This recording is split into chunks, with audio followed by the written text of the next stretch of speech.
আজ আমরা ঘুরে দেখব বাংলাদেশের বাগেরহাট জেলায় অবস্থিত ৬৫০ বছরের পুরনো একটি প্রাচীন রাস্তা।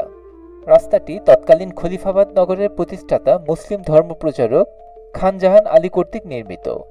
এই রাস্তাটি খননকালে ১৫০০ শতকের বেশ কিছু গুরুত্বপূর্ণ প্রত্নবস্তু ও কয়েকটি প্রাচীন স্থাপনার ধ্বংসাবশেষ বেরিয়ে আসে। তো এই সকল স্থাপত্য কাঠামোর মধ্যে রয়েছে প্রাচীন আমলের কালভার্ট, বেশ কিছু নিরাপত্তা চৌকি ও প্রবেশদ্বার।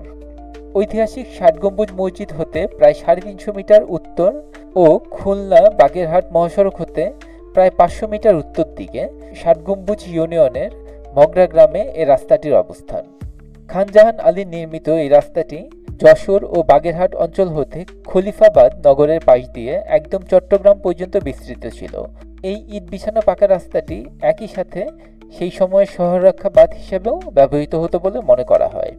যদিও বর্তমানে দীর্ঘ সময়ের পরিক্রমায় এই প্রাচীন রাস্তাটির বেশিরভাগ নিদর্শনই বিলুপ্ত হয়ে গেছে, তবে এখনও সেই ইট দ্বারা নির্মিত খান জাহানের প্রাচীন রাস্তা ও সেতুর প্রায় ১ কিলোমিটারেরও বেশি এলাকা টিকে আছে, যা বর্তমানে ইউনেস্কোর সাংস্কৃতিক বিশ্ব ঐতিহ্যের অন্তর্ভুক্ত করা হয়েছে। প্রায় ১০০ বছর আগে ১৯১৪ সালে প্রকাশিত সতীশচন্দ্র মিত্রের লেখা বিখ্যাত যশোর খুলনার ইতিহাস গ্রন্থেও খান জাহানের এই প্রাচীন রাস্তাটির উল্লেখ ছিল। ধারণা করা হয় প্রবল ভূমিকম্পে পদ্মার গতিপথ পরিবর্তিত হওয়ার ফলে এই রাস্তাটির অস্তিত্ব বিলীন হয়ে গেছে।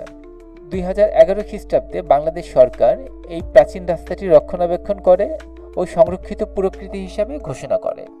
আপনারা যদি ইতিহাস ভালোবেসে থাকেন তাহলে শান্ত, স্নিগ্ধ, সবুজে ঘেরা, পাখির কলতানে মুখরিত এই প্রাচীন রাস্তাটি একবার ঘুরে দেখতে পারেন। ভিডিওটি ভালো লাগলে লাইক, কমেন্ট আর শেয়ার করতে ভুলবেন না।